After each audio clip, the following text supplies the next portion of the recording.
America के पूर्व राष्ट्रपति बिल क्लिंटन जब भारत आए थे तो ताजमहल को देखने के बाद उन्होंने कहा था, आज मुझे एहसास हुआ इस दुनिया में दो ही तरह के लोग हैं, एक वो जिन्होंने ताज देखा है, दूसरे वो जिन्होंने ताज नहीं देखा।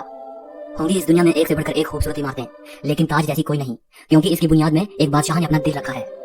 आज इस वीडियो को आखिर तक जरूर देखना। आप ताजमहल के बारे में 22 ऐसी बातें जानोगे जो शायद ही आपने पहले कभी सुनी होंगी। नंबर 22। हजारों टूरिस्ट जो ताजमहल देखने आते हैं वो ये नहीं जानते कि जो वो सामने देख रहे हैं वो ताजमहल का पिछला हिस्सा है। दरअसल जो शाही दरवाजा है वो नदी के किनारे दूसरी तरफ है। आज ज्यादातर टूरिस्ट ताज को वैसा नहीं देख पाते जैसा कि शाहजहां चाहते थे। मुगल काल में ताज तक पहुंचने के लिए नदी ही मुख्य रास्ता थी। ये एक तरह का हाईवे था। बादशाह और उनके शाही मेहमान नाव में बैठकर आते थे। नदी के किनारे एक चबूतरा हुआ करता था। नदी बढ़ती गई और वो बहुत पहले ही नष्ट हो गया। बादशाह और उनके मेहमान उसी चबूतरे से ताज आया करते थे। नंबर 21। ये कहा जाता रहा है कि शाहजहां ने ताजमहल बनाने वाले मजदूरों के हाथ कटवा दिए थे, लेकिन ये बात एक अफवाह जैसी लगती है क्योंकि इस बात का कोई प्रमाण मौजूद नहीं है। बहुत से इतिहासकारों का मानना है कि शाहजहां ने मजदूरों और कारीगरों को जिंदगी भर की पगार देकर उनसे ये करारनामा लिखवाया था कि वो ऐसी कोई दूसरी इमारत नहीं बनाएंगे। नंबर 20।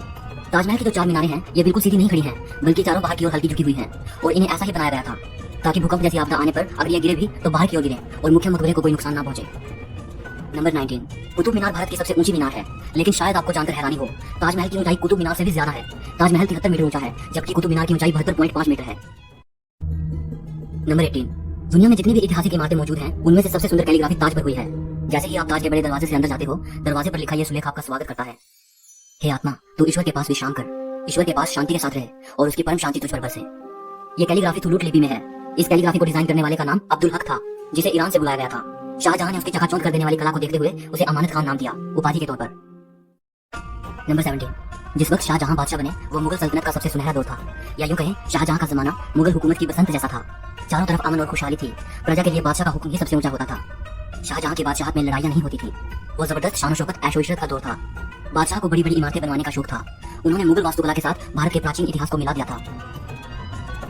नंबर 16। ऐसी भव्य इमारत दुनिया ने पहले कभी नहीं देखी थी। इसके लिए सफेद संगमरमर राजस्थान के मकराना से लाया गया था, जेड और क्रिस्टल चाइना से मंगवाया गया था, लैपिस लाजुली अफगानिस्तान से आया था, टर्कोइज तिब्बत से, जस्पर पंजाब से, सैफायर श्रीलंका से और कार्नेलियन अरब से आया था। कुल मिलाकर ऐसे ही 28 किस्म के बेशकीमती रत्नों को सफेद संगमरमर में जना गया था। इन सब चीजों को विदेश से आगरा लाने के लिए 1000 से भी ज्यादा हाथी इस्तेमाल किए गए थे। नंबर 15। ताजमहल आज से करीब 400 साल पहले 1631 में बनना शुरू हुआ था और ये 22 साल बाद 1653 में पूरा हुआ। इसका निर्माण 20,000 कारीगरों और मजदूरों ने किया था। वास्तुकला का इससे शानदार नमूना दुनिया में दूसरा कोई भी नहीं। ताजमहल के निर्माण के लिए हर चीज को हीरे की तरह परख कर चुना गया था। ताजमहल की दीवारों पर जो नक्काशी है इसकी तकनीक इटली के कारीगरों से सीखी गई थी।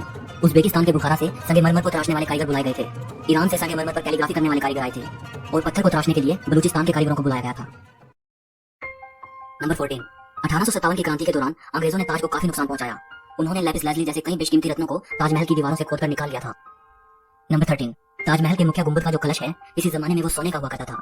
19वीं सदी की शुरुआत में सोने के कलश को बदलकर कांसे का कलश लगा दिया गया। नंबर 12।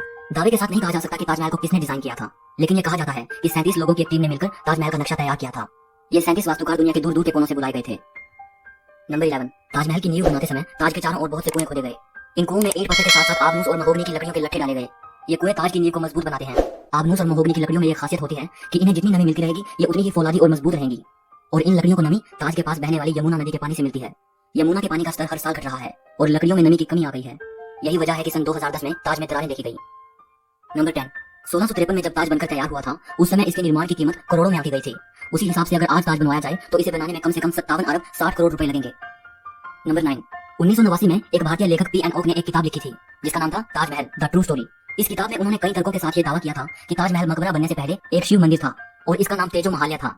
सन 2000 में पी एन ओक ने अपनी बात को सिद्ध करने के लिए ताज की साइट खोदने के लिए सुप्रीम कोर्ट को अर्जी दी थी, जिसे सुप्रीम कोर्ट ने रद्द कर दिया। आर्कियोलॉजिकल सर्वे ऑफ इंडिया के मुताबिक ताजमहल कभी एक शिव मंदिर था इस बात के कोई सबूत नहीं है, बल्कि शाहजहां ने ताज को बनवाया था इसके प्रमाण ही इतिहास के पन्नों में मिलते हैं। नंबर 8। एक कहानी प्रसिद्ध है कि शाहजहां यमुना नदी के दूसरी तरफ काले संगमरमर से ऐसा ही एक और काला ताजमहल बनाना चाहते थे। कहा जाता है कि शाहजहां मुमताज की तरह अपने लिए भी एक मकबरा बनाना चाहते थे, लेकिन इससे पहले कि वो काला ताजमहल बनवा पाए औरंगजेब ने उनको कैद खाने में डलवा दिया। लेकिन इतिहासकार कहते हैं कि ये बाद में बनाई गई मनगढ़ंत कहानियां हैं। जिस जगह शाहजहां के काला ताज बनवाने की बात कही जाती है वहां कई बार खुदाई की जा चुकी है, लेकिन ऐसा कोई सबूत नहीं मिला जिससे ये पता चले कि शाहजहां काला ताज बनवाना चाहते थे। नंबर 7। ताजमहल का डिजाइन हुमायूं के मकबरे से प्रेरित दिखता है। हुमायूं शाहजहां के परदादा थे। उनका यह मकबरा हिंदुस्तान में आगे बनने वाली कई मुगल इमारतों के लिए प्रेरणा बना। नंबर 6। दूसरे विश्व युद्ध में सरकार ने मकबरे के चारों ओर बांस का घेरा बनाकर सुरक्षा कवच तैयार कराया था, जिससे कि हवाई बमबाजों को भ्रमित किया जा सके और ये जर्मन और जापानी हवाई हमलों से सुरक्षा प्रदान कर पाए। 1965 और 1971 के भारत पाकिस्तान युद्ध के समय भी यही किया गया था। नंबर 5। कई देशों में ताजमहल की नकल पर बनी इमारतें मौजूद हैं, जैसे चीन, बांग्लादेश और कोलंबिया में। और ऐसी एक इमारत भारत में भी मौजूद है, बीबी का मकबरा। ये इमारत महाराष्ट्र के औरंगाबाद में है। इसे मुगल बादशाह आजम शाह ने अपनी मां दिलरस बानो बेगम की याद में 17वीं सदी के आखिर में बनवाया था। इसे ताजमहल की तर्ज पे बनवाया गया था। इस मकबरे का गुंबद ताजमहल के गुंबद से छोटा है और इसका सिर्फ गुंबद ही संगमरमर का है, बाकी निर्माण प्लास्टर से किया गया है। नंबर 4, ताजमहल की सबसे ज्यादा लोकप्रियता इसके निर्माण से जुड़ी अद्भुत प्रेम कहानी की वजह से है। बादशाह शाहजहां ने अपनी बेगम मुमताज महल की याद में इस इमारत को बनवाया था। मुमताज का असली नाम अर्जुमंद बानो बेगम था। शाहजहां ने उन्हें मुमताज महल नाम दिया, यानी महल का सबसे अनमोल रत्न। महज 38 साल की उम्र में अपनी 14वीं संतान को जन्म देते वक्त मुमताज की मृत्यु हो गई। उस वक्त वो बुरहानपुर में थी। अपनी प्रिय बेगम की मृत्यु से बादशाह बेहद दुखी हुए, जैसे उनकी जिंदगी ही तबाह हो गई, और आखिर उनकी याद में शाहजहां ने ताज को बनवाने का फरमान जारी किया। नंबर 3, पहले मुमताज को बुरहानपुर में ही दफनाया गया। इसके बाद शाहजहां ने ताज को बनवाना शुरू किया। तब बुरहानपुर से मुमताज के शव को निकालकर जहां ताजमहल बन रहा था उसके पास एक बगीचे में दफनाया गया। ताजमहल को तैयार होने में 22 साल लगे। तब तक मुमताज का शव बगीचे में बनाई गई कब्र में ही दफन रहा। बाद में उसे ताजमहल के अंदर मुख्य गुंबद के नीचे दफनाया गया। नंबर 2, शाहजहां का सारा ध्यान ताज को एक खूबसूरत रूप देने में लगा रहा। इसी बीच शाहजहां के ही बेटे औरंगजेब ने आगरा पर हमला कर अपने पिता को कैद कर लिया। शाहजहां से पूछा गया कि वो क्या चाहते हैं, तो उन्होंने कहा कि उनको ऐसी जगह पर कैदी बनाकर रखा जाए जहां से वो सीधे ताज को देख पाए, और उनकी ये ख्वाहिश पूरी कर दी गई। कैद में रहते हुए भी शाहजहां हर वक्त ताज को देखते रहते, और वहीं उन्होंने अपनी जिंदगी की आखिरी सांस ली। मृत्यु के बाद उन्हें मुमताज के साथ ही ताजमहल में दफनाया गया। एक हारित के बादशाह को भी अगर किसी ने गिरने नहीं दिया तो वो मुमताज के लिए उनका बेपनाह प्यार ही था। जिस लगन से प्यार की ये अनोखी निशानी बनकर तैयार हुई, उसकी मिसाल आज पूरी दुनिया के सामने है। नंबर 1, कवि रविंद्रनाथ टैगोर ने ताजमहल के बारे में लिखा है, वक्त के गाल पर एक आंसू, हमेशा हमेशा के लिए। उन्होंने ताज की छवि वक्त के गाल पर एक थमे हुए आंसू के रूप में बयान की है। शाहजहां जानते थे कि ये दौलत, ये ताकत और ये शान शौकत एक दिन सब खत्म हो जाएगा।